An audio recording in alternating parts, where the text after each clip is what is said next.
Bien, buenos días, jóvenes. ¿Estamos bien? Parece que no, porque están como con hambre.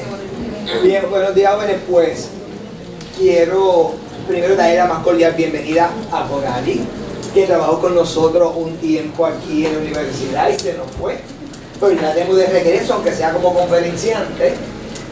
Aprovechen, jóvenes, el conocimiento que esta compañera tiene, porque es una experta en el área de feminicidio y todo relacionado a la violencia doméstica. Y le agradezco a ella que haya sacado de su tiempo para que esté con nosotros y pueda, ¿verdad?, compartir con ustedes el conocimiento que ella tiene, y aprovechen. Realmente es excelente recurso. Yo tengo, ¿verdad?, ustedes han estado en la prematrícula, tengo estudiantes esperándome, me hubiese encantado escucharla, porque de verdad da gusto escucharla, y aparte digo, es un placer, un honor tenerla con nosotros. Y le tenía varias preguntas, pero no se las puedo hacer porque me enojé sobre el tema. Por lo tanto, pues se lo dejo a ustedes que hagan las preguntas y así se aprovechen y le saquen el mejor provecho a ella. Bueno, pues buenos días y espero que disfruten esta excelente conferencia, y al doctor César Pérez por traernosla y coordinar esta actividad. Buen día a todos.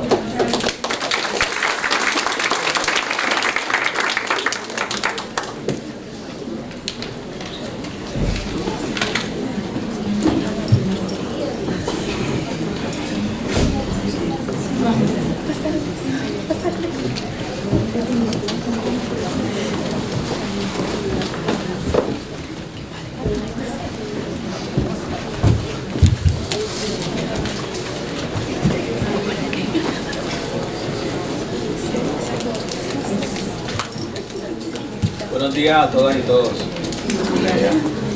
Yo sé que hay mucha gente de pie, pero creo que alcanzo a ver algunas butacas vacías, así que se pueden aventurar a encontrar algunas.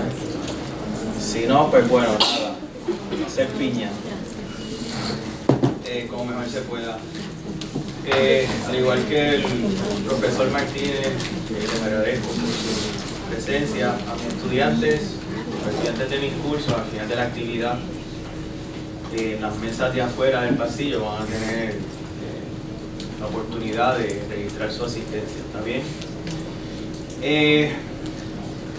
Por lo demás, pues nada, me toca presentar un poco a Corali y quizá hablar un poquito sobre el estado de la situación en términos muy generales. Pero como ustedes saben, más allá de nuestros cursos, ¿verdad?, y de las clases que estamos tomando, acá nos convoca también una situación social, política, cultural y económica que hemos estado viviendo en los últimos años, en realidad desde hace varias décadas, pero como ustedes bien saben, particularmente desde el año 2018 hemos tenido una intensificación en los patrones de violencia por razón de género, particularmente violencia contra la mujer, que se ha ido agravando con el pasar del tiempo, ¿verdad? Y aquí las fechas son bien importantes. 2018, apenas estamos a un año de haber pasado el huracán María, hay toda una crisis económica, hay toda una crisis humanitaria, estamos apenas a 2 años de haberse aprobado la ley promesa, que usted podrá pensar que es un elemento esencialmente político y también económico y que no tendrá relevancia para estos temas, pero esto es parte de un todo, de una totalidad y de un sinnúmero de circunstancias, ¿verdad?, que se va generando, un clima social que se va generando en el país. Promesa significó, sigue significando el recorte, la privatización, la reducción del gasto social en muchísimos servicios básicos. Eso sin haber llegado todavía al 2025. Tenemos un nuevo gobierno en Washington con una nueva política pública que aquí no tengo que explicar mucho porque todas y todos estamos al tanto, ¿no? Solamente entre el 2017 y el 2021 en Puerto Rico se registraron 82 feminicidios íntimos. El Observatorio de Equidad de Género, quizás usted lo conoce, tiene varias categorías para generar este tipo de estadísticas y observar los patrones de violencia por razón de género. En el caso de los feminicidios, que es una categoría, hay 2 vertientes. Una son feminicidios directos y otros indirectos, ¿verdad? Estos se tratan de feminicidios íntimos, son feminicidios directos, ¿verdad? El 59%, el 60% lo traigo porque esto se estuvo hace pocas semanas discutiéndose públicamente, fueron perpetrados con un arma de fuego. ¿Okay?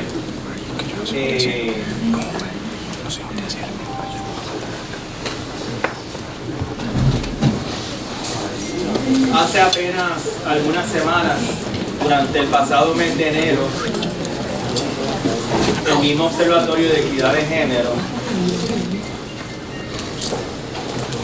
publicó su informe trimestral y estableció que nada más en el 2024 en Puerto Rico ocurrió un feminicidio cada 4.5 días. Es decir, estamos ante un problema social, cultural, político y económico real. Yo voy a ubicar como pie forzado, y Coralie también, el contexto de lo que es nuestra crisis actual. Presento a Coralie y le permitimos entonces desarrollar su presentación. ¿Cuál es el contexto actual? Estudiantes que están en mis cursos lo deben conocer de sobra, porque se habla mucho en mis cursos sobre el contexto de la crisis puertorriqueña, ¿verdad? Que no es una mera referencia coyuntural, sino de que llevamos básicamente 2 décadas en crisis, ¿no? O lo que yo he llamado en otro lado una metacrisis. En realidad Puerto Rico, lo que presenta hoy, el diagnóstico que tenemos hoy, es una metacrisis, que es una acumulación de varias crisis previas o sucesivas que nunca se han solucionado. Lo que tenemos hoy es la configuración de una metacrisis, de una situación económica que se parece mucho, y quiero traer esto un poco a propósito, una situación económica en este país, crisis económica que se parece mucho, cuando uno evalúa los datos macroeconómicos, se parece mucho a lo que puede estar enfrentando un país o una nación o una sociedad que está atravesando por un conflicto bélico, como Ucrania, por ejemplo, o un conflicto civil, piensa en Haití, por ejemplo, ¿no? Así que en términos macroeconómicos, también en términos demográficos, nos vamos pareciendo mucho. Traigo la cuestión de esa metáfora sobre la guerra. Usted pensará que este país no está en guerra, pero lleva en guerra económica desde hace un tiempito. Feministas como Silvia Federici ha insistido, de hecho va a estar acá, Silvia Federici tiene una conferencia el jueves en la UPR Río Piedra, no sé si presencial o... Presencial. ¿Es presencial? Yo me enteré ayer, así que hay que ir el jueves para allá. Silvia Federici, destacadísima filósofa política, feminista, de origen italiano, va a estar en Río Piedras este jueves a las 5 de la tarde, creo, en la Facultad de Generales. Federici insiste que las condiciones de estas crisis periódicas del capitalismo global, que son crisis de acumulación de riqueza, generan como esta especie de guerra económica que se va a reflejar sobre todo en una intensificación. Como ustedes saben, la soga parte por lo más fino, va a representar o ha representado históricamente una intensificación de la guerra y o violencia contra la mujer, y Federici ubica la tendencia en alzada de feminicidios en los últimos años dentro de ese contexto de crisis, ¿está bien? Y va a ser importante mantenerlo en mente porque ahí es también donde estamos nosotros aquí en Puerto Rico, ¿verdad?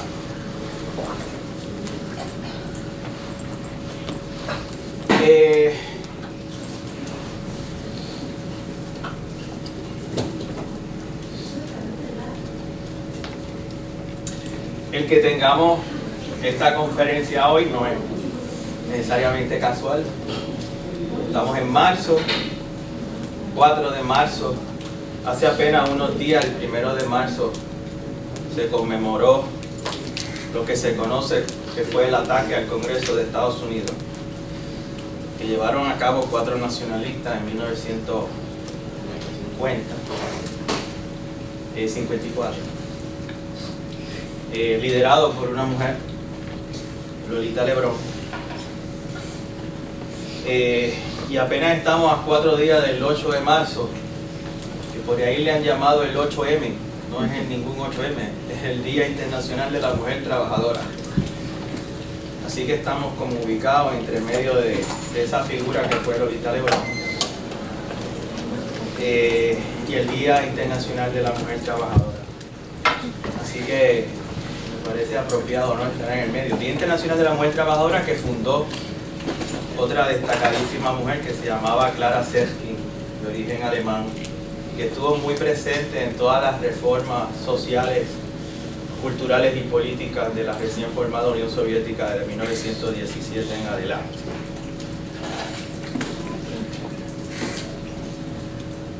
Coralie León Morales, además de ser una querida amiga, maestra y camarada, es una mujer feminista afrocaribeña con más de 16 años de experiencia en la prevención de violencia de género, el acompañamiento a sobrevivientes y el fortalecimiento de organizaciones que trabajan por los derechos de las mujeres. Ha colaborado con numerosas iniciativas en Puerto Rico y Estados Unidos, teniendo redes de apoyo y promoviendo estrategias para erradicar la violencia machista, con un enfoque particular en la lucha contra los feminicidios. A lo largo de su trayectoria ha trabajado con organizaciones como Siempre Vivas de Mayagüez, Hogar Ruth para mujeres maltratadas, Casa Protegida Julia de Burgos, Fundación de Mujeres en Puerto Rico, Be Aware, adscrito a la Universidad del Sagrado Corazón, y la National Organization for Victim Advocacy. También ha colaborado con Coordinadora Paz para las Mujeres, un esfuerzo colectivo clave en la defensa de los derechos de las mujeres en Puerto Rico. Actualmente es presidenta de la Junta de Directores de la Red Nacional de Albergues de Violencia de Género e integra el Consejo Consultivo de la Oficina de Procuradora de las Mujeres. Con una formación en Ciencias Sociales Generales y una maestría en Trabajo Social, con enfoque en individuos y familias de la Universidad de Puerto Rico, tanto de Mayagüez como de Río Piedras. Su bachillerato es de Mayagüez, ¿no? No todo el mundo es perfecto. Una broma, una broma. Se ha dedicado a construir espacios de transformación que no solo atienden la violencia de género, sino que también impulsan cambios estructurales para un mundo libre de violencia contra las mujeres y las niñas. Luchas, activismo que me consta, tengo el privilegio de conocer de primera mano, que Coralie lleva desde que es estudiante de bachillerato en Mayagüez, que es una destacada lideresa estudiantil. Así que sin más preámbulos, dejo con Coralie.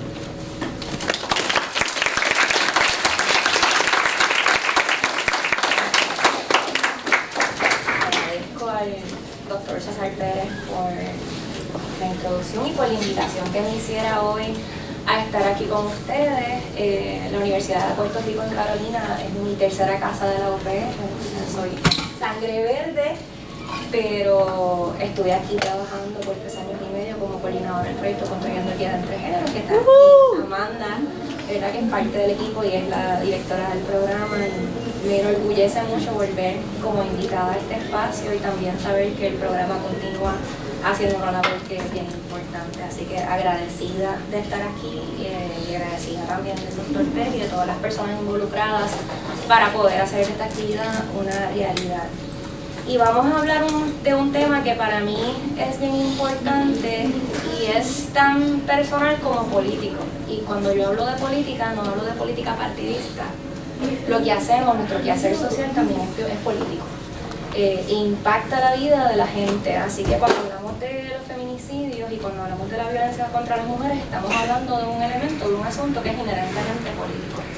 Y hablo de que es personal porque mis motivaciones para trabajar sobre este tema son personales. Yo soy sobreviviente de violencia de género y el trabajo que yo hago lo hago desde ahí, enmarcado en mi propia experiencia y para apoyar a otras mujeres a que vivamos en un Puerto Rico libre de violencias. que vivamos en un Puerto Rico donde no existan los feminicidios y donde no existan los feminicidios íntimos. Así que, habiendo dicho eso, quiero comenzar por nombrar a las 4 mujeres que hemos perdido durante el año 2025 como parte de los feminicidios que han ocurrido. Yada Waltman, Camille Villemay, Mildred Beatriz Colón y Lizalí Escalante Espada. Nombrarlas es importante. Es importante porque ellas no son solamente cifras, no son solamente números. Son mujeres que tuvieron sueños, que tuvieron vidas, que dejaron familias atrás, que dejaron hijos e hijas huérfanas, que no tienen la posibilidad de poder vivir su vida, de poder construir esos sueños, y que perdieron la vida de la manera más vil y más terrible, a manos de las personas que dijeron que las amarían por el resto de su vida, a manos de sus parejas o exparejas, en contextos muy crueles, muy crueles. 2 de ellas, los feminicidios ocurrieron en el mismo día, en el fin de semana de San Valentín. Así que mientras otras personas celebrábamos el amor y celebrábamos la amistad, a ellas les estaban arrebatando sus vidas. Y por eso las nombro, por eso las menciono. Vale rescatar también que de estos 4 feminicidios, los 4 han ocurrido con armas legales. Así que vamos a estar hablando del derecho penal y vamos a estar hablando de algunas leyes. Yo no soy experta en leyes, yo soy experta en la conducta humana, pero las leyes nos traspasan, ¿verdad? Y establecen cómo vivimos nuestras vidas. Y en unos casos nos protegen y en otros casos nos desprotegen y nos vulnerabilizan. Así que vamos a hablar también un poco sobre los cambios en la ley de armas y lo que eso ha implicado en el aumento de feminicidios en Puerto Rico. Como presidenta de la Red Nacional de Albergues de Violencia de Género, he tenido la oportunidad y el privilegio de acompañar a muchas mujeres en su proceso a la sanación. Y como sobreviviente también, una de las formas de hacerme justicia ha sido poder apoyar organizaciones a construir espacios de libertad y que cada sobreviviente en Puerto Rico tenga los recursos necesarios para poder sobrevivir, pero no solamente para poder sobrevivir, también para poder sanar. Y sanar no se da de manera aislada, sanar se da en comunidad. Y sanar tampoco es algo que ocurre de un día para el otro. Sanar es un proceso que no es lineal, donde hay sus altas y hay sus bajas y es un proceso que nos acompaña por el resto de la vida.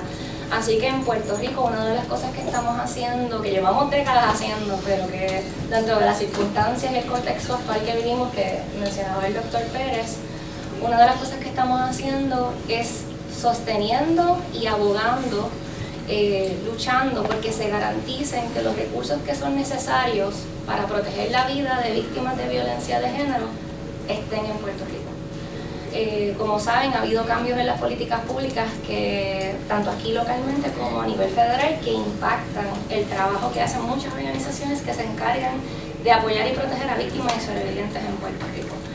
Particularmente la congelación de los fondos federales, tuvimos una primera experiencia, ¿verdad?, bien difícil y terrible durante el mes de febrero, donde hubo un congelamiento de más o menos 36 horas de los fondos federales que interrumpe el trabajo que se hace para proteger la vida, desde las iniciativas de prevención hasta las iniciativas que protegen la vida en Puerto Rico de víctimas y sobrevivientes. Y actualmente todas las convocatorias de fondo que deben estar disponibles durante este periodo están cerradas. Así que organizaciones que dependen de esos fondos para poder garantizar la continuidad de servicios están ante un contexto de mucha incertidumbre, donde no se sabe qué va a ocurrir a septiembre 2025. Y como parte de esas preocupaciones, desde la Red Nacional de Albergues de Violencia de Género hemos estado levantando la voz para que localmente se asignen los recursos necesarios para que los albergues puedan continuar su vida. ¿Y por qué los albergues? Los albergues especializados para sobrevivientes de violencia de género son el único servicio que en un contexto de violencia en la relación de pareja protege esa vida. Es el único servicio que garantiza ser una barrera efectiva contra un feminicidio o un potencial feminicidio. Así que en un contexto donde hemos visto que los feminicidios van en aumento, donde en el 2024 terminamos con 81 feminicidios y 24 de estos feminicidios íntimos, ese servicio, esencial e importante de por sí, cobra mayor importancia. Varias cosas sobre vacíos de política pública. En Puerto Rico los servicios de los albergues no son considerados servicios esenciales. Un servicio que salva vidas. El único servicio que garantiza la vida de víctimas ante un potencial feminicidio no es considerado como un servicio esencial. En Puerto Rico no hay fondos locales recurrentes para los albergues especializados de violencia de género. Así que hablando de vacíos de política pública y cosas que sí se deben legislar, pues ahí hay unos vacíos importantes a atender. Pero volviendo ahora ya de lleno a los feminicidios y el proceso de las leyes y cómo impactan las leyes y cómo nos protegen y nos desprotegen. En el 2019 ocurrió algo que fue bien importante, ¿verdad? Bien trascendental, que trastoca cómo se han estado dando los feminicidios en Puerto Rico. En el 2019 hubo unos cambios en la ley de armas. En la ley de armas de Puerto Rico. Puerto Rico tiene una ley más restrictiva de armas. Y en el 2019 se comenzó un proceso de flexibilizar esta ley para facilitar el acceso a las armas.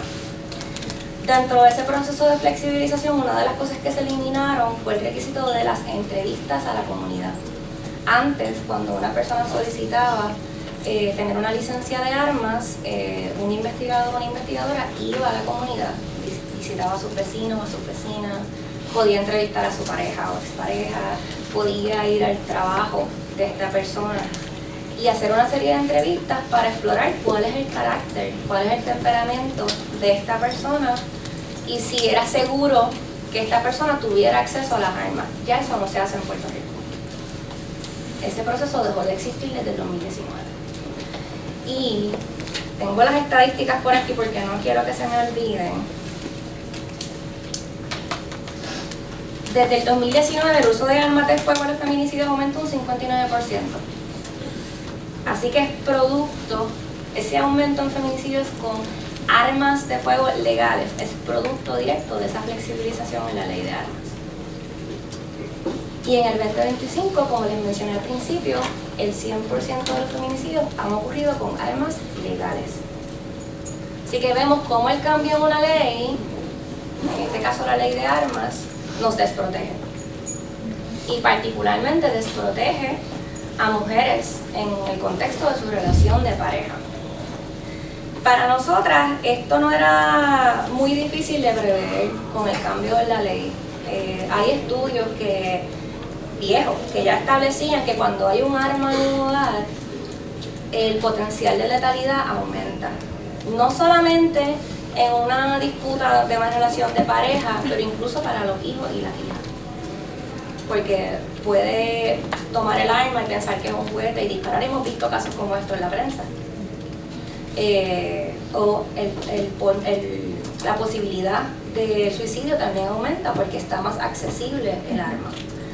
Así que para nosotras esto no era difícil de entenderse, pero cuando se hacen cambios a las leyes o se hacen leyes nuevas que no toman en consideración el impacto en la gente, pasan las cosas que estamos viendo. Así que una de las cosas que nosotras estamos planteando, y haciendo un llamado a la legislatura, es que reconsidere esos cambios y hagan los cambios acordes que protejan la vida de víctimas y sobrevivientes. Junto con este proceso de flexibilización de armas, otra de las cosas que ocurrió fue que se trató de facilitar que víctimas tuvieran acceso a las armas, pero volvemos a lo mismo. Si la potencialidad de letalidad aumenta cuando hay un arma en la casa, no importa si esa arma la tiene la persona agresora o la tiene la víctima. Esa letalidad aumenta, porque en una disputa la parte agresora puede quitar el arma y utilizarla en contra de la víctima. Y un elemento que para nosotros era importante también rescatar es que con medidas como esta, el Estado deja sobre las víctimas proteger su vida. Básicamente es, ¿verdad? Aquí, sálvese quien pueda, te entregamos, ¿verdad?, el arma y tú protégete tú. Tú protégete tú. Y después de eso, si lamentablemente tienes que usar esa arma y lamentablemente matas a la otra persona en el proceso de defenderte, pues entonces, ¿quién quita que vaya todo el peso de la ley contra esa víctima? Casos que también hemos visto, donde una víctima se defiende y entonces es acusada y pasa por todo el proceso y termina en la cárcel. Así que para nosotras entendíamos que esa no era la respuesta. Eso no es lo que va a resolver el problema de violencia de género ni el problema de feminicidio, ¿verdad? Y volvemos de nuevo a el asunto de que esto es un problema donde el Estado también tiene unas responsabilidades. Una de las cosas que nosotras estamos identificando, además de toda la crisis política, social y económica que hemos estado viviendo y que se ha recrudecido desde el huracán María para acá, tiene también mucho que ver con nuestra cultura. Tiene mucho que ver con cómo concebimos a las mujeres en nuestra cultura y cómo las concebimos como objeto, cómo las concebimos como propiedad. Porque si una cosa es un objeto, pues no importa si yo le echo el zafacón, no importa si yo lo rompo. Cuando le quitamos la humanidad a una persona, la posibilidad de ejercer violencia contra esa persona es mayor, porque no le reconocemos precisamente su humanidad, no le reconocemos su derecho, no le reconocemos su derecho a existir y a vivir una vida digna. Y una de las cosas que yo tiendo a usar como un medidor, es terrible, yo no se lo recomiendo, pero lo hago mucho, es que cuando ocurren situaciones de violencia de género y cuando ocurren feminicidios, yo leo los comentarios de la prensa. Yo leo los comentarios, no se los recomiendo que lo hagan, pero para mí es un medidor claro de lo que Juana del Pueblo piensa sobre esa violencia. Y es muy común leer comentarios donde se acusa a una mujer que ya no puede defenderse porque ya no está en este plano, donde se le acusa del feminicidio, donde se pregunta qué habrá hecho ella para. Lo hemos tenido que ver, lo hemos tenido que escuchar, lo vemos en la cobertura de feminicidios, lo vemos en la cobertura de violencia doméstica, lo vemos en la cobertura de casos de violencia sexual. Esa está mintiendo, ¿verdad? ¿O por qué espero tanto? Y es terrible porque, primero, no hay víctima perfecta. Y segundo, es muy fácil plantearnos, si hubiese sido a mí, yo hubiese hecho tal y tal y tal y cual cosa cuando no estamos ahí. Cuando no estamos viviendo la experiencia. Cuando lo que responde es nuestro sentido de supervivencia y no nuestra mente lógica. Cuando una víctima, por ejemplo, de agresión sexual se queda frisada y no se defiende, es su sentido de supervivencia que está respondiendo, pero se le cuestiona. ¿Por qué no te defendiste? ¿Por qué no dijiste que no? ¿Por qué no le gritaste? ¿Por qué no le empujaste? Cuando una víctima de violencia doméstica se mantiene en una relación violenta, se le cuestiona por qué te mantuviste, sin tomar en consideración los elementos económicos que tal vez jugaron un factor. En un contexto donde sabemos que económicamente Puerto Rico no está bien, donde hay una inflación que nos aniquila, que no nos permite tener acceso a los elementos básicos para poder sostenernos y para poder sobrevivir. Con sobrevivientes que a lo mejor por la misma experiencia de sobrevivencia no tuvieron acceso a una educación formal o no tuvieron acceso a experiencia de trabajo y no tienen mecanismos para salir a buscar un empleo, a conseguir una casa segura en un contexto donde Puerto Rico está viviendo una gentrificación tremenda. Todos esos elementos impactan las decisiones que toman víctimas y sobrevivientes en Puerto Rico. Y la política pública impacta también las posibilidades y el acceso que tienen a recursos para poder salir de esa relación. Por ejemplo, con el acceso a la vivienda. Vamos a pensar hipotéticamente una sobreviviente de violencia doméstica que tiene 3 hijos e hijas, no tiene recursos económicos propios, y la familia le dice, pues te podemos ayudar a pagarte una rentita 2 o 3 meses en lo que tú consigues un trabajo, y va a buscar una vivienda y las rentas están sobre $1,000. No hay forma de salir. Así que la política pública impacta en nuestra vida e impacta la vida de sobrevivientes. Y una de las cosas que yo quiero que se lleven de este espacio hoy es que antes de suponer por qué una víctima hace X o Y cosas, vamos a partir desde la empatía, porque no estamos ahí y no conocemos sus circunstancias y no sabemos con qué recursos cuenta o no cuenta para poder salir de esas circunstancias de violencia. Así que parte del trabajo que hacemos desde la red es precisamente tratar de construir vías para que víctimas y sobrevivientes puedan salir. Pero si una organización, volvemos a lo mismo de cómo impacta la política pública, tiene un programa donde le asigna vivienda a víctimas, pero no hay viviendas disponibles, pues no se puede hacer el trabajo. Y sabemos que con Act 60, ¿verdad? Lo que le llamaban la Ley 2022 antes, Act 60, esa política pública recrudeció mucho que vinieran personas de afuera, particularmente de Estados Unidos, y compraran muchas de las viviendas del inventario de vivienda en Puerto Rico y que se hicieran entonces viviendas a corto plazo, ¿verdad? O Airbnbs. Pues eso ha impactado la salida de víctimas y sobrevivientes de situaciones de violencia. Así que, nada, algo que también, ¿verdad?, nos llevemos, ¿verdad?, de cómo afectan esas políticas públicas la posibilidad de salir de víctimas y sobrevivientes.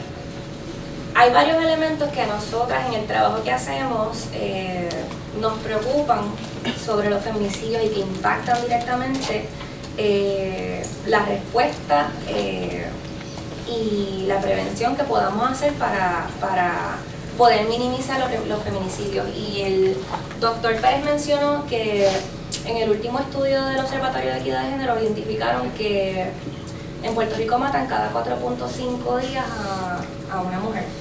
La cura un feminicidio cada 4.5 días. El primer estudio de esa clase, que se llamó La persistencia de la indolencia, que lo desarrolló Kilómetro Cero con Matria, establecía que eran cada 7 días. Cada semana ocurría un feminicidio en Puerto Rico. Así que hemos visto también cómo esa brecha se sigue cerrando en Puerto Rico, cosa que para nosotras es muy alarmante. Y además del acceso fácil a las armas, otro de los elementos que hemos encontrado que ha sido importante para la prevención de feminicidios ha sido los estrangulamientos. El poder identificar efectivamente cuando una víctima llega y como parte de la violencia vivida fue estrangulada por su pareja o expareja, o hubo un intento de estrangulamiento. Los estudios establecen que cuando se da un estrangulamiento, el estrangulamiento es un gran predictor de un feminicidio. Es un gran predictor. Así que cosas positivas que sí se están haciendo en Puerto Rico: hubo una modificación en la ley, particularmente la ley 1583 de 2024, que reconoce el estrangulamiento no fatal, la asfixia posicional y la sofocación no consentida como modalidades de ese maltrato agravado. Y desde entonces ha habido una serie de adiestramientos donde se han estado preparando a fiscales, se han estado preparando a personas que brindan apoyo a sobrevivientes para poder identificar el estrangulamiento y entonces tomar unas medidas de apoyo específicas para esos casos, para tratar de prevenir que se dé un feminicidio. Pero ya sabemos, cuando ocurre un estrangulamiento, la posibilidad de feminicidio aumenta drásticamente. La violencia en el contexto de pareja, no hay cuando se da un primer incidente, va a haber un segundo incidente, va a haber un tercer incidente, va a haber un cuarto incidente. La violencia en el contexto de pareja no da hacia atrás. Y muy posiblemente, bueno, lo que ocurre es que esos incidentes van aumentando en términos, ¿verdad?, del tipo de violencia empleada que se da. Yo me imagino que ustedes han tenido que escuchar sobre el ciclo de la violencia en sus clases. ¿Quién ha escuchado sobre el ciclo de la violencia? La fase de honeymoon y de tensión, el incidente, ¿no han escuchado? Pues el proceso que se da en contextos de violencia es bastante circular. Hay una fase de acumulación de tensión, donde pasan distintas cosas que esa parte agresora empieza como a acumular en el sistema, ¿verdad? Cualquier cosa, porque no, es bien importante también, las víctimas no son responsables de la violencia que viven. Las víctimas no son responsables. No hay nada que una persona pueda hacer que merezca que le violenten. Se da esa fase de tensión, ocurre el incidente. Y el incidente puede ser físico, pero no necesariamente físico, y eso también es importante, ¿verdad? Puede ser verbal, puede ser emocional, puede ser que te degraden y traten de jugar con tu autopercepción, con tu autoestima, que traten de controlar con quién tú te comunicas, que te verifiquen el teléfono, que te exijan que te den los passwords, que te digan que tienes que tener el location prendido para saber dónde tú estás, que te obligan, que estás con tus amigas o tus amigos y tienes que llamar por cámara para saber que estás donde tú dices que estás, ¿verdad? Dentro de muchísimos otros ejemplos. También incluye la violencia económica, donde una persona puede tomar control de tu cheque o cuando te llega la beca de la beca, entre otros. Se da ese incidente y luego se da una fase de honeymoon, donde la parte agresora va a tratar de hacer cosas para tratar entonces de bajar esos niveles de nuevo y reenamorar, reenganchar emocionalmente a la persona. Así que usamos mucho el ejemplo de las flores, pero no necesariamente son flores, ¿verdad? Puede ser cualquier otra cosa que esa persona trate de buscar para volver a tener ese enganche emocional. Si en ese incidente se da una circunstancia de estrangulamiento, ya sabemos que el próximo incidente puede ser fatal. Así que un elemento importante que no perdamos de vista. Se han estado haciendo adiestramientos sobre el tema de los estrangulamientos, cómo responder. Y una de las cosas que también es importante entender es que el estrangulamiento tiene un impacto a nivel cognitivo y a nivel funcional que puede perseguir a una víctima o una sobreviviente por el resto de su vida. Por el resto de su vida podemos estar cargando con sintomatología asociada a ese evento. Hay víctimas y sobrevivientes que tienen problemas prolongados de memoria. Por ejemplo, conocí una víctima que, además de tener problemas de memoria, tenía problemas funcionales. A ella se le dificultaba tener movilidad en ciertas partes de su cuerpo. Y ella me decía, hoy me levanto súper bien, pero a lo mejor mañana me levanto bien mal. Y mañana no voy a tener la misma movilidad. Y a nivel de Estados Unidos, aquí en Puerto Rico estamos en pañales en esto. Estamos bien en pañales. A nivel de Estados Unidos hay mucha conversación entre víctimas que se convierten en portavoces sobre el impacto del estrangulamiento. Y una de las cosas que dicen es sobre el misdiagnosis, ¿verdad? Que le dicen, no, lo que tú tienes es un problema psicológico, o la diagnostican con un asunto de salud mental, y nadie se da cuenta que los síntomas que tienen están asociados a ese evento de estrangulamiento o a esos eventos, ¿verdad? Porque pueden ser múltiples eventos de estrangulamiento. Yo tuve la oportunidad de conocer a una compañera sobreviviente, portavoz a nivel de Estados Unidos, Y ella me decía que ella, siendo enfermera, le tomó 10 años que la diagnosticaran correctamente y poder conseguir el acceso a los medicamentos, el tratamiento médico, a las terapias necesarias para tener un sentido de normalidad que nunca va a ser el sentido de normalidad que tenía antes de ese episodio, porque nunca su cuerpo va a llegar ahí nuevamente. Así que tiene un impacto bien grande. Aquí en Puerto Rico todavía estamos en pañales en este asunto, pero se está trabajando en esa dirección para fortalecer esto, porque, por ejemplo, una de las cosas que ocurren con víctimas y sobrevivientes cuando van a denunciar o incluso testificar, se tiene una expectativa de que una persona pueda narrar en un orden cronológico los sucesos que le ocurrieron. La violencia de género en sí, la manera en la que el cuerpo la recibe y la que el cerebro la procesa, cuando empleamos un enfoque centrado en trauma, nos damos cuenta que el trauma afecta cómo víctimas y sobrevivientes reciben esa violencia y la procesan. Y una de las cosas más comunes que ocurre es que hay un juego con la memoria. Muchas víctimas no tienen la capacidad o la posibilidad de recordarse de los eventos de manera cronológica por el mismo trauma que vivieron, ¿verdad? Eso no debe ser razón para descartar su experiencia, a pesar de que pasa mucho. En Puerto Rico eso pasa mucho. Así que son elementos que tenemos que seguir trabajando, porque a pesar de que sí reconozco esto como un cambio importante, lo que enfrentan víctimas a la hora de buscar ayuda muchas veces es lo que enfrentó Andrea Ruiz Costa, que hizo todo lo que se supone que hiciera, todo lo que el sistema le pide a las víctimas que hagan, y fue y solicitó su orden de protección y fue insistente y fue muy clara en lo que ella necesitaba y de lo que ella estaba viviendo, y no se le otorgó esa orden de protección.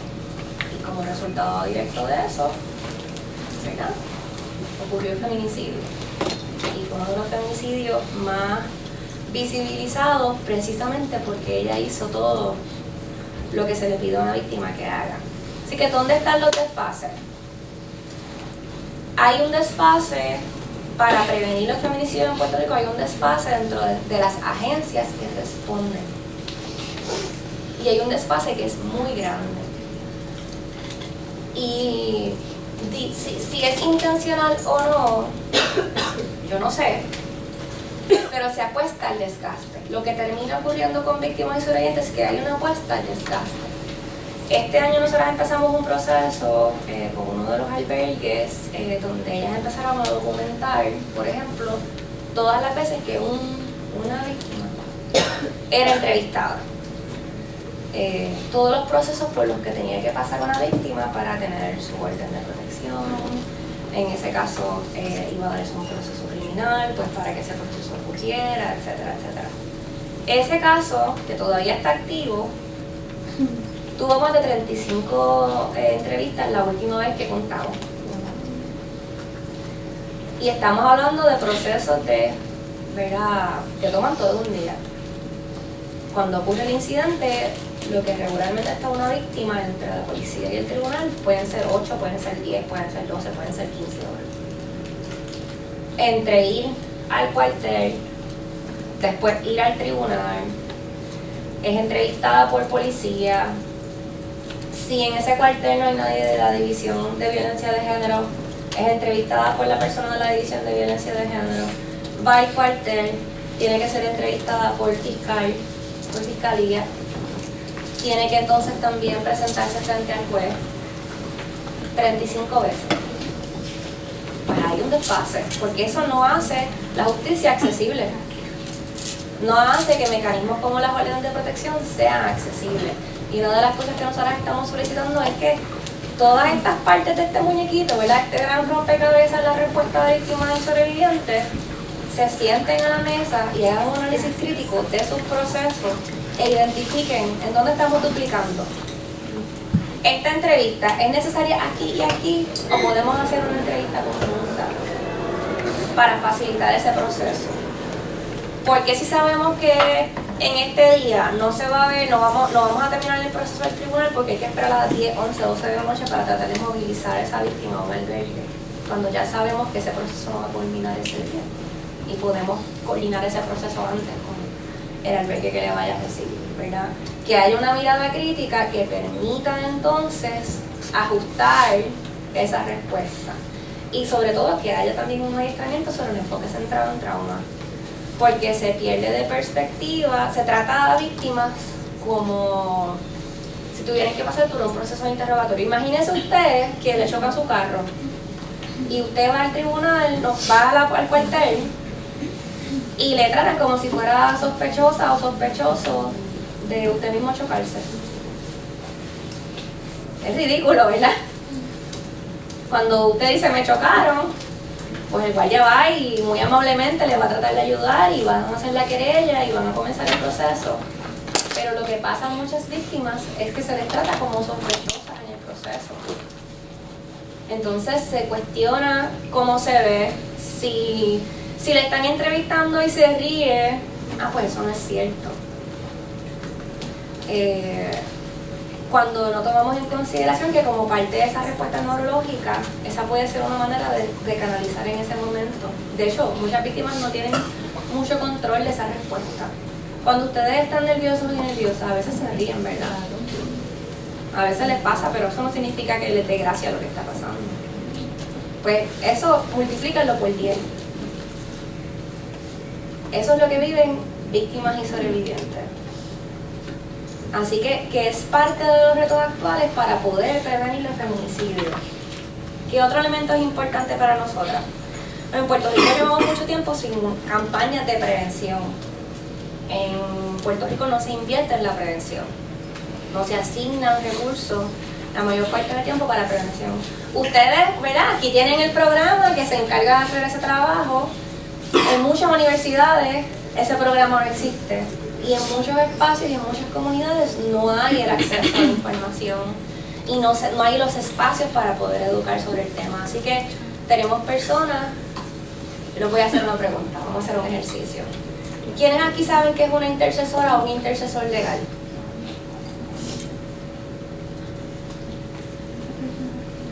Porque esas son las cosas que tenemos que aprender. Y es importante porque si no sabemos qué es un intercesor o una intercesora legal y estuviéramos en una situación de violencia de género o conocemos a alguien que está en una situación de violencia de género, pues entramos ya no sabiendo que en el tribunal hay unos recursos para acompañar y orientar a víctimas y sobrevivientes. Y que esa intercesora puede ayudar a esa víctima o a ese sobreviviente a llenar esa orden de protección. Le explica cuál es el proceso, puede acompañarla en sala. Puede estar ahí para que esa persona tenga a alguien que sepa cómo navegar ese espacio que es bien hostil y bien frío. Si nos da sustito ir al tribunal para cualquier otra cosa, imagínense ir al tribunal en una situación de violencia de género. Pues víctimas y sobrevivientes en Puerto Rico tienen el recurso de las intercesoras legales y en todas las salas especializadas de violencia de género del país hay intercesoras legales que están ahí para acompañar a esas víctimas y sobrevivientes. Ese es el tipo de información que debe masificarse. Todo el mundo debería saber qué es una intercesora. Todo el mundo debería saber qué es un albergue para sobrevivientes. Todo el mundo debería saber cuáles son los derechos que tienen las víctimas y sobrevivientes, incluyendo el derecho a la confidencialidad. Así que nos queda mucho trabajo por hacer y desde las organizaciones se hace un trabajo que es titánico y es duro y se hace moliendo vidrio porque no hay recursos para esto, como hay muy pocos recursos para esto. Así que es uno de los elementos que nosotros traemos como con carácter de urgencia. Esto hay que atenderlo y se necesitan recursos para poder atenderlo. Para mí, ¿verdad? Una de las cosas que yo me llevo sobre este proceso es que nuestro trabajo, yo a veces digo, es como chocarnos contra la pared. Estamos todo el día como chocándonos contra la pared. El trabajo que hacemos de acompañar y proteger a víctimas importante porque es un trabajo que salva vidas. En el 2024, los albergues integrantes de la red, que son 9 albergues alrededor de la isla, pudieron proteger la vida de 589 sobrevivientes y menores. Y a pesar de que tenemos un panorama, ¿verdad?, bien negativo, bien tétrico, ese número a mí me da esperanza. Ese número para mí es bien importante porque son 589 vidas que no perdimos. Son hijos e hijas que no vieron a su mamá morir, porque muchos de estos femicidios pasan frente a los hijos y las hijas. Son familias que tienen la posibilidad de sanar y de reconstruir su vida. Así que para mí es un número bien poderoso. Dentro del contexto del aumento de feminicidios, yo me tomo siempre el espacio de visibilizar ese trabajo porque es un trabajo que es bien importante, es un trabajo que se hace por el país. Para resumir, dentro de las cosas que son importantes atender y atender desde la política pública, hay que atender la burocracia en la respuesta a víctimas y sobrevivientes.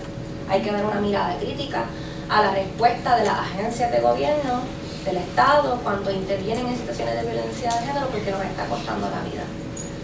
Yo reconozco esfuerzos como el que les mencioné del estrangulamiento, pero hay otros elementos como el de las 15 horas entre tribunal y policía que nos cuesta mucho entender y que nos cuesta vida y que nos cuesta gente que está en una situación de violencia y no está dispuesta a someterse a ese proceso, y eso también es válido, ¿verdad? No es algo que yo promuevo, pero es válido y yo puedo entenderlo. Así que el elemento de atender la burocracia y esa puesta al rescate es necesaria para poder transformar nuestra realidad y hacer que los feminicidios aumenten. La prevención, apostar a la prevención y que se designen los fondos necesarios para que se pueda prevenir los feminicidios en Puerto Rico, con todo lo que eso implica. Atender la falta de evaluación a los programas de desvío, porque tenemos agresores seriales, ¿verdad?, que van por la vida destruyendo la vida de muchas mujeres y acabando con la vida de mujeres. Así que tenemos que atender también lo que ocurre con los programas de desvío, y eso es un asunto de política pública que hay que atender. Y la asignación recurrente de fondos para los programas que salvan vidas y los programas que están probados, que hacen un trabajo para salvar la vida de víctimas, sobrevivientes y sus hijos e hijas.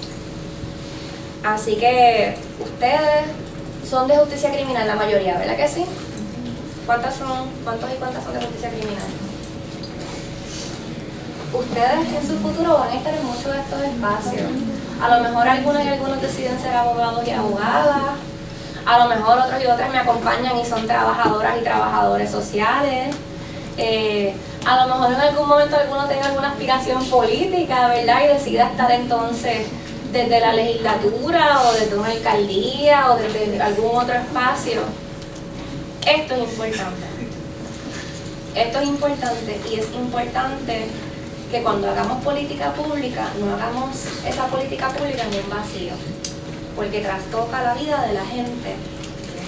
Y es importante que no hagamos política pública sin las voces de las personas a las que esa política pública impacta. No podemos hacer política pública que trastoca la vida de sobrevivientes sin las voces de sobrevivientes.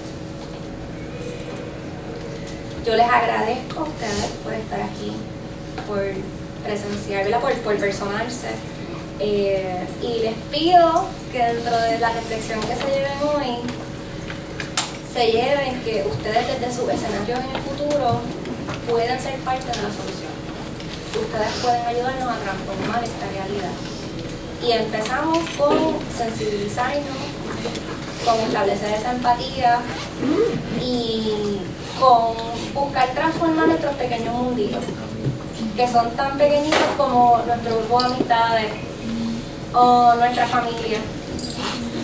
Así que yo les exhorto a que no se desconecten de estos temas y que no los pierdan de vista ya en su escenario, ¿verdad? Una vez terminen su bachillerato, una vez terminen su proceso en la universidad, que no se desconecten de estos temas, porque todos y todas conocemos a una sobreviviente. A lo mejor no lo sabemos, pero todos y todas conocemos a nuestra género. Muchas gracias.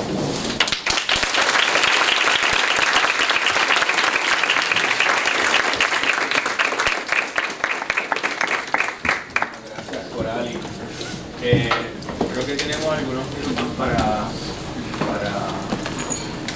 hacer algunas preguntas, si alguien quiere realizar una pregunta, pero antes de irnos, yo también me estoy enterando, yo soy prepa, igual que ellos que son prepa. No, ellos no son prepa, yo soy prepa. Si te puedes presentar y decirte qué trata tu oficina y dónde está ubicada. Bueno, pues buenos días a todas y a todos. Yo soy Amanda Soto González, mi pronombre es ella. Soy la coordinadora del proyecto Construyendo Equidad entre Género. Estoy buscando a Verónica, que está sentada en el piso, pero es la directora del proyecto. Yo sé que algunos y algunas nos conocen ya. Uno, porque cogen clase con Verónica, y dos, porque me han visto por ahí. Nosotras trabajamos un proyecto que es bien especial para nosotras y se llama Proyecto Construyendo Equidad entre Género, ubicado en el primer piso, justo al lado de los ascensores. No se van a perder, porque hay una bandera LGBTQIA+ enorme. Y la tenemos ahí porque en estos momentos, sobre todo, es importante reconocer la diversidad de personas que existen en nuestro recinto y en nuestras vidas. Nosotras atendemos principalmente a sobrevivientes de violencia de género, desde un aspecto educativo. O sea, nosotras no damos un servicio directo, como estaba mencionando Corali, que dan los albergues, por ejemplo. Pero eso no significa mucho, ¿verdad? Eso significa que podemos atender a personas a través de estas conversaciones que estamos teniendo ahora mismo. Como dice el profesor, cambiar nuestros pequeños mundos significa mucho. Significa que tenemos amistades que están viviendo por esta situación y nosotras podemos ser la respuesta a la ayuda que ellas necesitan. Así que, pues nada, dejo a Verónica porque también le hable un poquito sobre lo que nosotras hacemos en el proceso, especialmente el proceso de acompañamiento.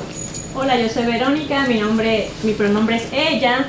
Déjame ser chota, Coralis, y decirte que no conocen el ciclo de violencia doméstica porque no van a las actividades que hacemos.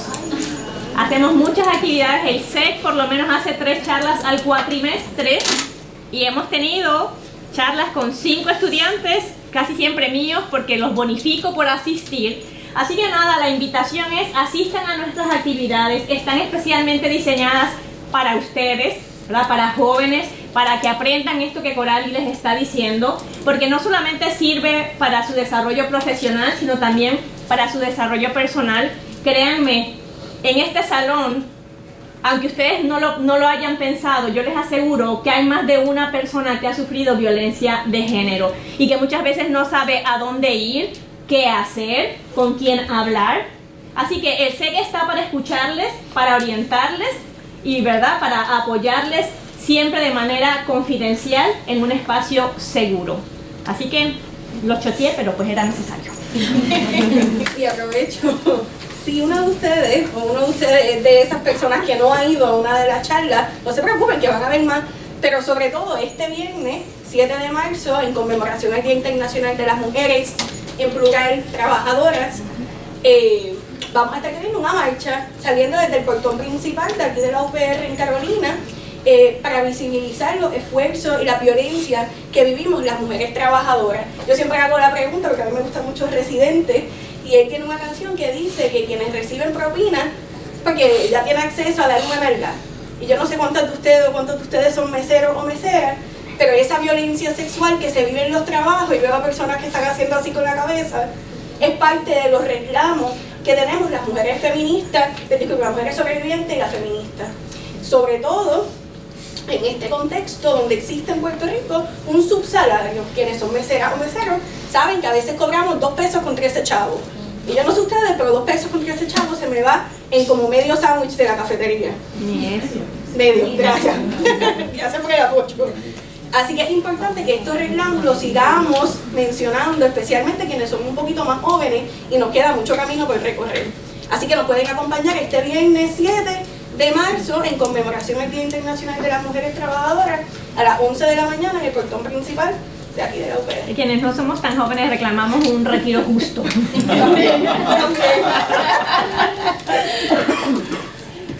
Gente, ¿alguna pregunta para Corali? mano por ahí. Preguntas, dudas, comentarios. Usted. Pues mira, iba a preguntar si de casualidad entre los 4 femicidios que ocurrieron hubo como historias previas de criminalidad. Que si hay antecedentes, para que escuche allá, de los 4 feminicidios registrados hasta este momento, durante este año, sí, de los agresores habían antecedentes penales. De estos últimos 4 no me consta, pero es común que sí. De hecho, el Instituto de Estadísticas de Puerto Rico acaba de sacar unos perfiles de las víctimas de feminicidio y también de los agresores, explorando precisamente eso. Pero sí es común de que hayan antecedentes penales. Y a lo mejor no hay antecedentes, ¿verdad? No hubo una denuncia, pero sí hay instancias, hay otras instancias de violencia. Me recuerdo, por ejemplo, el caso, se me escapa el nombre, no me gusta que se me escape el nombre, pero uno de los feminicidios del año pasado, que fue una joven de 22 años en Ponce, era estudiante en la Católica. Sí. Y en el caso de ella, la parte agresora, originalmente había sido maestro, pero lo habían sacado de la escuela porque era violento. Así que es muy común que hayan otras instancias de violencia o que hayan antecedentes. ¿Has trabajado también con hombres que han sido víctimas de violencia doméstica? Sí, sí. Y de hecho en Puerto Rico hay un albergue especializado para hombres sobrevivientes de violencia doméstica. Las intercesoras que trabajan ante los tribunales trabajan con hombres y mujeres y con personas trans también. Y desde los centros no residenciales también se les brinda servicio a los hombres. Hay unos elementos que son importantes cuando trabajamos con hombres que son víctimas y sobrevivientes, porque la violencia que viven puede impactar su... ¿Cómo lo pongo? Cuando van a buscar ayuda, por ejemplo, a la policía se le cuestiona su sexualidad. Eso se convierte en una barrera. O se le cuestiona cuán hombre es. Y eso se convierte en una barrera para que hombres también denuncien. Porque impacta sobre su identidad, cómo se perciben a sí mismos y a sí mismas. Así que eso es parte de lo que se trabaja también a nivel terapéutico con hombres cuando viven una experiencia de violencia.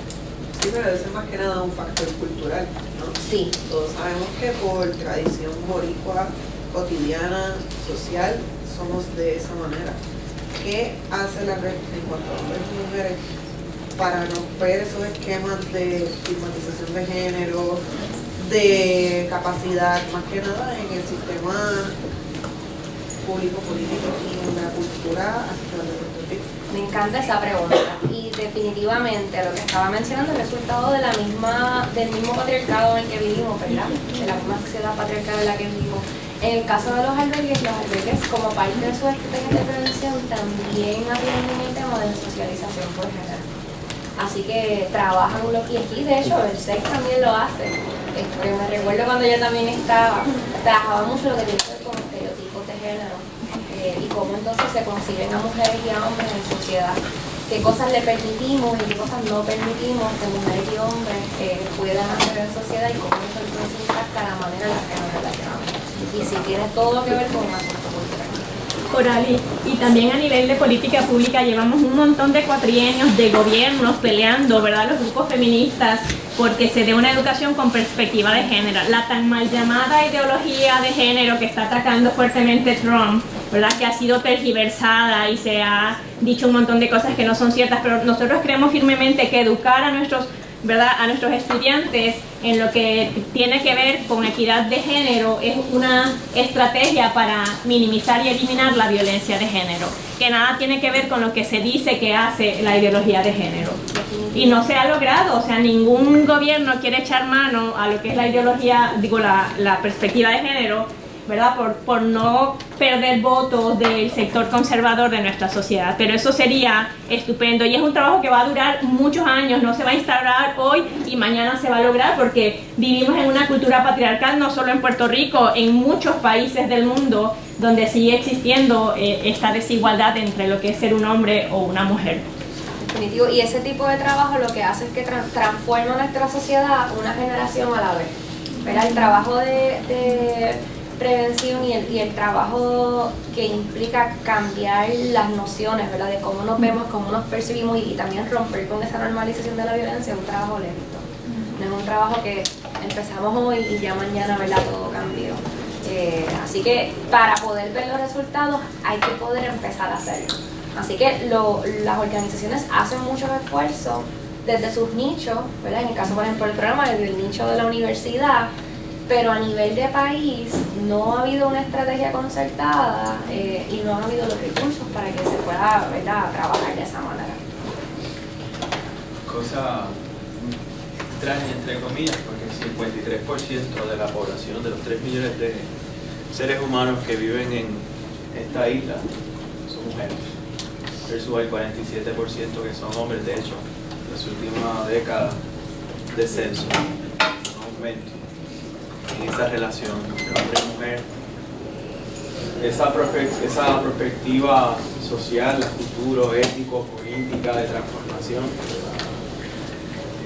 A mí me gusta mucho siempre en mis clases mencionar algunas figuras históricas, y en este caso hombres o mujeres. Pero escuchándola a ustedes dos, recuerdo a Tomás Sankara, Burkina Faso, pequeña nación africana, el oeste de África, ex colonia francesa, 1981 tiene una revolución política, económica importante, liderada por un hombre, Tomás Sankara, pero que se da cuenta que el 53-54% de la población de su país son mujeres, y son mujeres que estaban atravesando, que eran víctimas doble, las víctimas por razón de género, a raíz de la cultura machista cultivada por muchas décadas, entre ellas porque estaban también dentro de un contexto de violencia colonial, que es un determinante social y político que aquí hay que tomar en consideración. Y segundo, estaban en condiciones o atravesando por la violencia relacionada a un sistema económico feudal, cuasi esclavo, ¿no? Y se da cuenta que no hay transformación política o económica para refundar el país si no hay una integración plena. Plena quiere decir cultural, social y económicamente de la mujer, que era la mayoría de la fuerza laboral en Burkina Faso, todavía el día de hoy lo es. De hecho, hoy día Burkina Faso está atravesando por un proceso político interesantísimo también, y no había manera de refundar el país.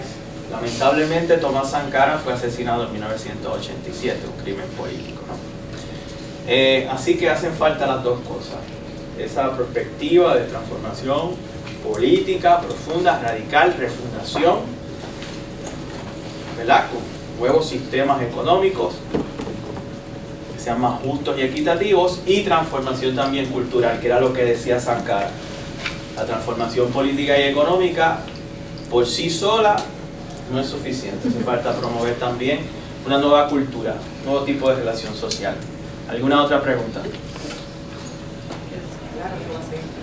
Ajá. Sé que esto es una duda que todas nosotras como feministas, diría que también las directoras del proyecto, hemos tenido. Si podemos llegar a un acuerdo que el mayor atentado que hay contra la vida en Puerto Rico actualmente es un homicidio, y de los que ahora ¿qué otro discurso está realizando no solamente la red y el proyecto de género y otras entidades fuera de lo político? ¿Qué impulso está haciendo la política general, nuestro movimiento, para que eso mire? ¿Qué más podemos saber que ellos o es todo el trabajo de ellos?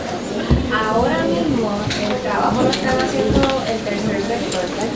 El trabajo lo están haciendo las organizaciones comunitarias y las organizaciones feministas. El único ejercicio del Estado que se dio fue el estado de emergencia, que con sus luces y sus sombras, ¿verdad? Porque yo también participé del proceso como parte de uno de los subcomités, así que pude verlo desde adentro y fui crítica también del proceso. pero se acabó, ¿verdad? No se extendió, acabó el 31 de diciembre. Yo siempre digo, ¿verdad?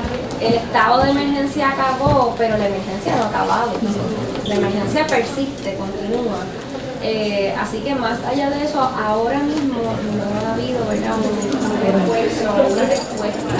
Tiene mucho que ver pues con una falta de voluntad y tal vez con un desinterés de poder atender estos asuntos. Hay personas que todavía tienen una noción errada de que, por ejemplo, la violencia de género y los feminicidios, como eso pasa en el interior de la casa, no tiene nada que ver conmigo, ¿verdad? Que no tengo que atenderlo cuando sabemos que es un asunto estructural aquí del que estamos hablando y definitivamente impacta esa respuesta.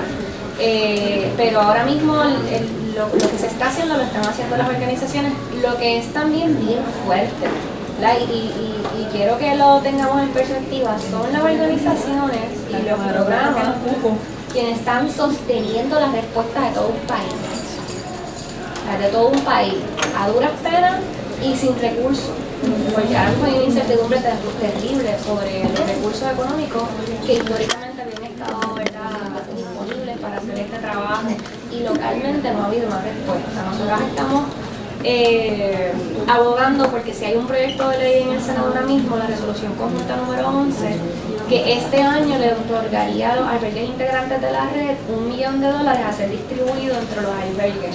Eso no es una solución a largo plazo, pero en la inmediatez permitiría que los albergues puedan prepararse para responder a lo que va a pasar de aquí a septiembre de este año, así que permitiría que los servicios se puedan extender un poco más. Pero nuestra meta última es que, bueno, yo digo meta última, pero una de tantas, que haya un fondo recurrente para que servicios esenciales como los servicios de los albergues puedan persistir y que sean fondos locales, que haya una respuesta, ¿verdad?, y una responsabilidad local.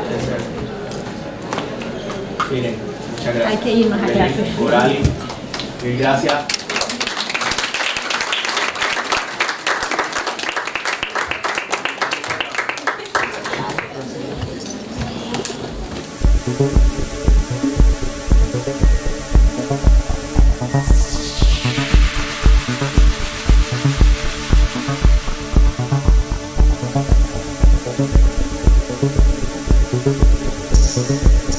Thank you.